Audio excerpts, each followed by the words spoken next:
Hi, I'm Lucy from Sew Essential and I'm here today to share my latest make with you.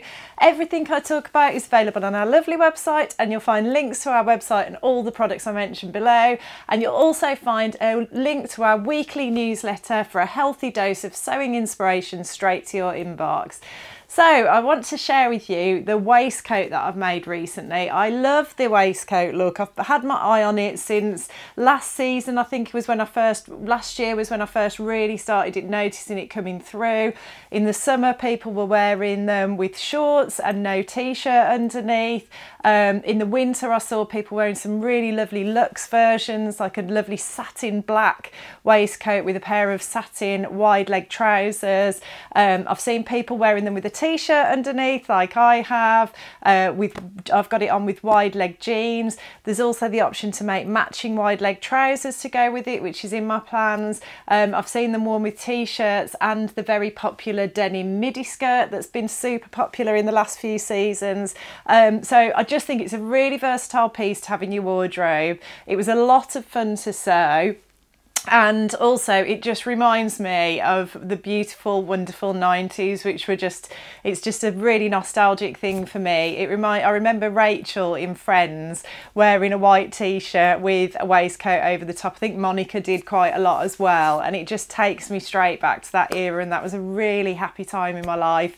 I was just coming of age. I was like a teenager through the 90s. So it was a really exciting, happy time in my life. And yeah, it just takes me back there. So I thought, right, it is time to make a waistcoat. So I'm just going to show you. I made Butterick 6901. I'll talk to you about the sizings and things in a minute, but it's a really lovely classic waistcoat design. It's button down front. It's got fake welt pockets, darts that come up to the bust, and then on the back there's also darts from the waist up.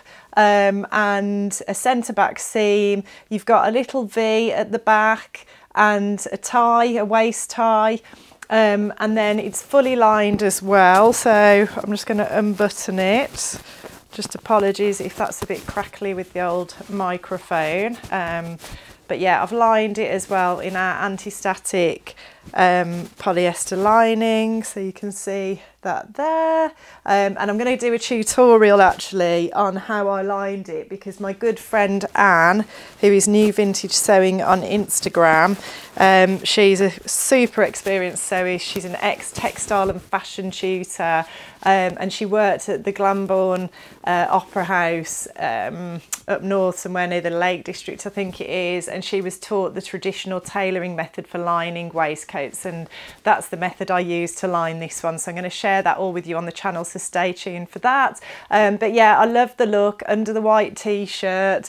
It's just a nice, fun, different to the sorts of things I'm used to wearing all the time, and I can't wait for the summer to be able to wear it without the t-shirt, and hopefully make some matching wide leg trousers, or potentially wear it with shorts or a skirt like I said earlier. But yeah, I just really love the look. I think it's really different and fun to wear. So as I said, the pattern is Butterick 6901. It runs from a size 6 to a 24. The 6 is a 30.5 bust, 23 waist, 32.5 hip, and the 24 is a 46 bust, 39 waist, 48 hip. I made a 12 at the bust and graded to a 14 at the waist, which is what I always do. And the only adjustments I made, I think I did extend the darts, the darts at the front slightly, because my bust was higher, my bust point was higher than the bust point on the pattern.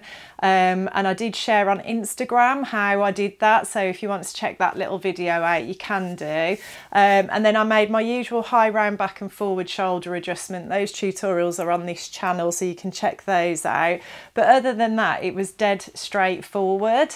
And the fabric I used is our linen cotton mixed fabric in navy, and I absolutely adore this fabric. I made shorts in it last year. One of our really good customers who I see and speak to regularly said she's made stuff in it, she loves it. And then we had an American customer, if you're watching, hello, who emailed me and said, I had some fabric off you and I made these trousers and I don't know what it is and I want more. So I went back to her and said, oh, it's it's this one, and she ordered about 7 different colours. She loves it so much. It is just beautiful to work with. It's a linen cotton mix. It's really well behaved. It presses really well. It sews beautifully.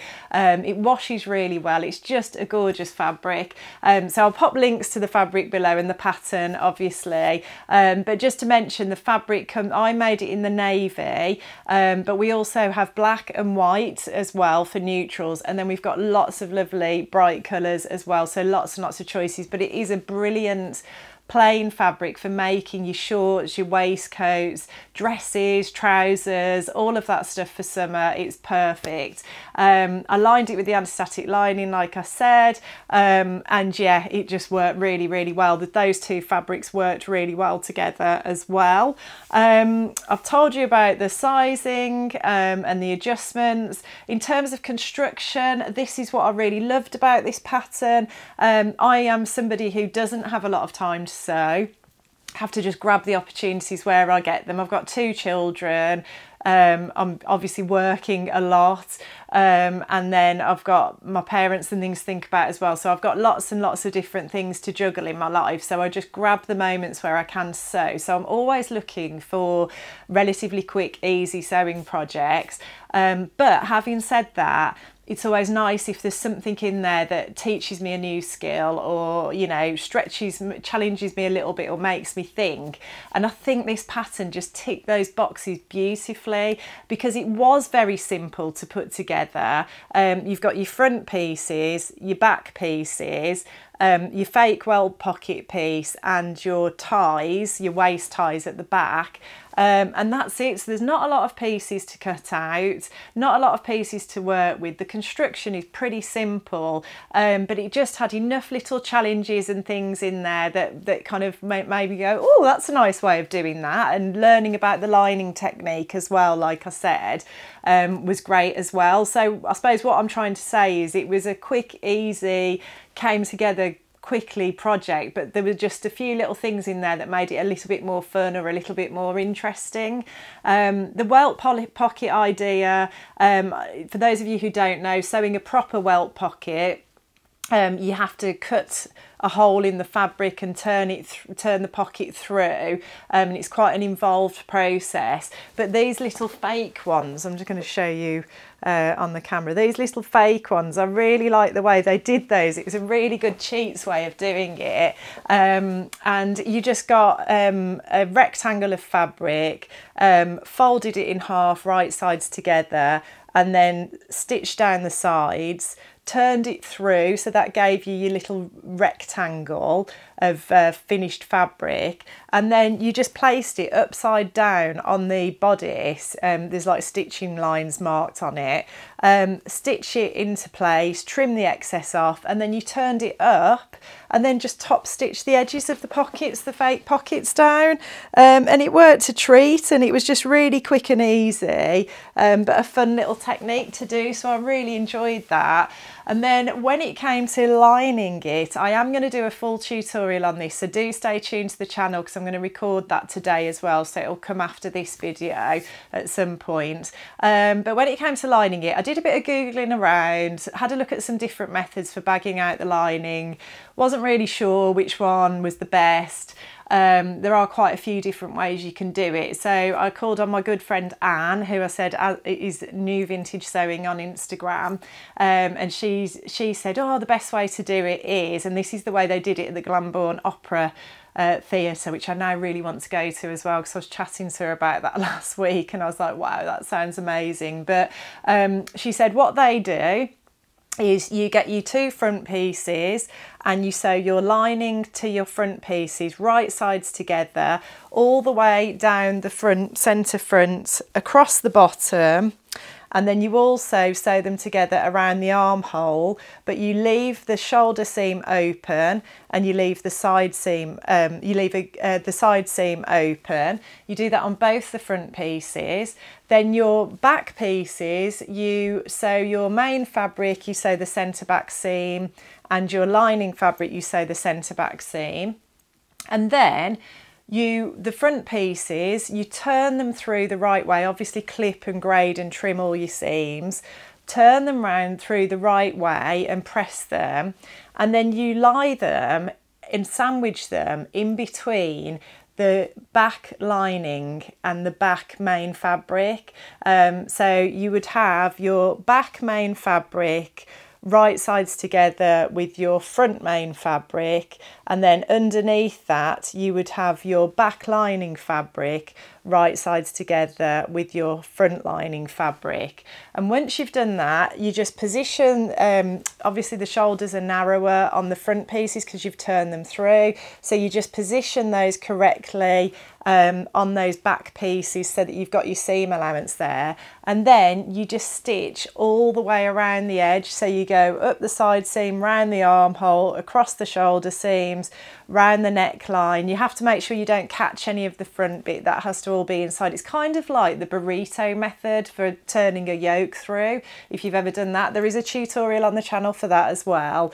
But then you stitch all the way around the bottom, but you just leave a gap at the side seam on one of the side seams, and then you're able to reach in and turn the whole thing through. Obviously you need to clip and grade all the seams and whatever, but that is the proper tailoring method. And then you just hand sew the opening on the side seam. So it was really fun trying that, learning about it. You know, I don't think I'll ever forget that technique now, and I can't wait to show you the tutorial as well.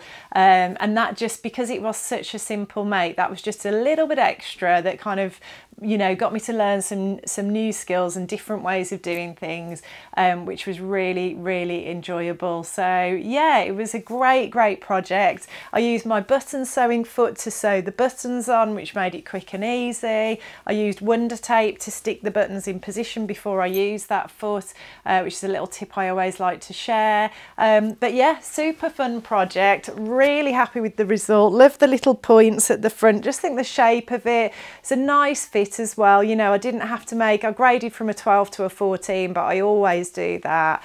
And yeah, I was just really pleased with the end result, and I think the fabric was perfect for it. I could definitely see myself making another one of these. So as I said at the start of the video, everything is on our website. You'll find links to it all below. If you like what you see today, please like and subscribe, and I'll look forward to seeing you next time.